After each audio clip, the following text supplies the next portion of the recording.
episode 24 of Cool Album Covers. I'm Mark Major.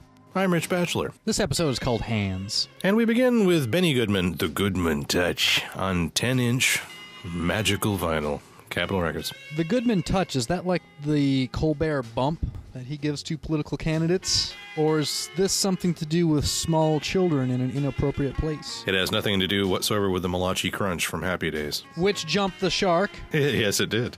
And it gave it the old East St. Louis Toodaloo, and the Columbia necktie, and the Quigley Down Under, and the backwards handshake, and the, anyway. And a rusty venture. Look at him caressing his licorice stick there. I wouldn't have called it that at first, but now that you've brought it up.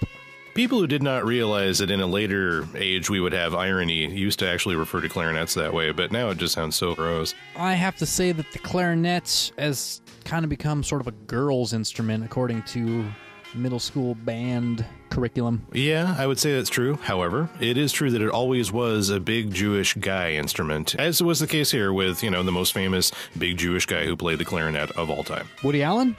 It's Woody Allen. This is really a Woody Allen story.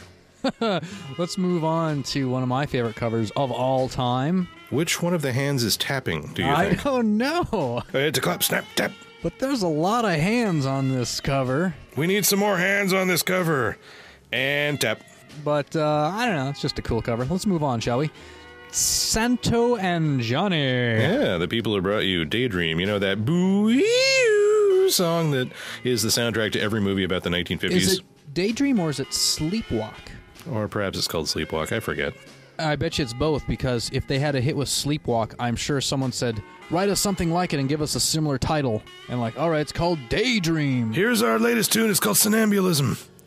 And there's like, you're not gonna... Never mind. Encore, Santo and Johnny.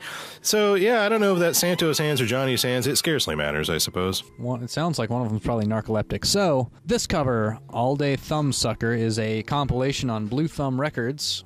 From, I believe, 1971, sometime very early 70s. Here you see who is probably the girlfriend of the owner of Blue Thumb Records, told to go sit on a giant piece of modern art sculpture and suck her thumb, and I can just totally hear the conversation that led up to this moment. It's like... Is she wearing pants? Well, at very least, she's wearing really short shorts, man. I don't know. And indeed, is there a finger missing from the sculpture, and we can't see it because... Well, it looks like it's made out of paper mache, and it's probably crushed.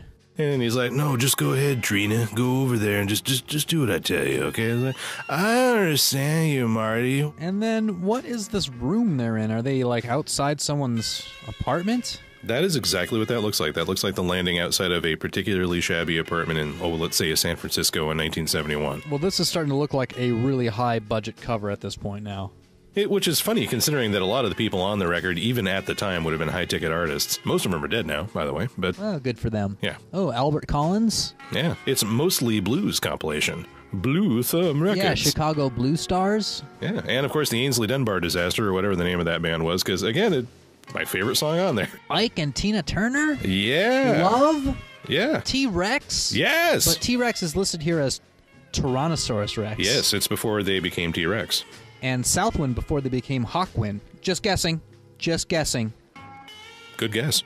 I don't know. Shall we move on? Oh, sure. This is the final cover of our season. This is of greatness. And this is also the first cover of the season, which we opened up with Jazz. Oh, this is coming home to Ithaca, bro. What a fantastic cover. We've talked about this one, but let's talk about it one more time. Infinite keyboards. Who doesn't love the infinite keyboards and those cold, chilling hands of death? Yeah, it's true. Even when he was alive, he was dead. Yes, exactly. Yep, this is our guy. He's like an avatar to us. Yeah. Anything else you'd like to say about this cover before we conclude? Yes, I would. Thank you and good night.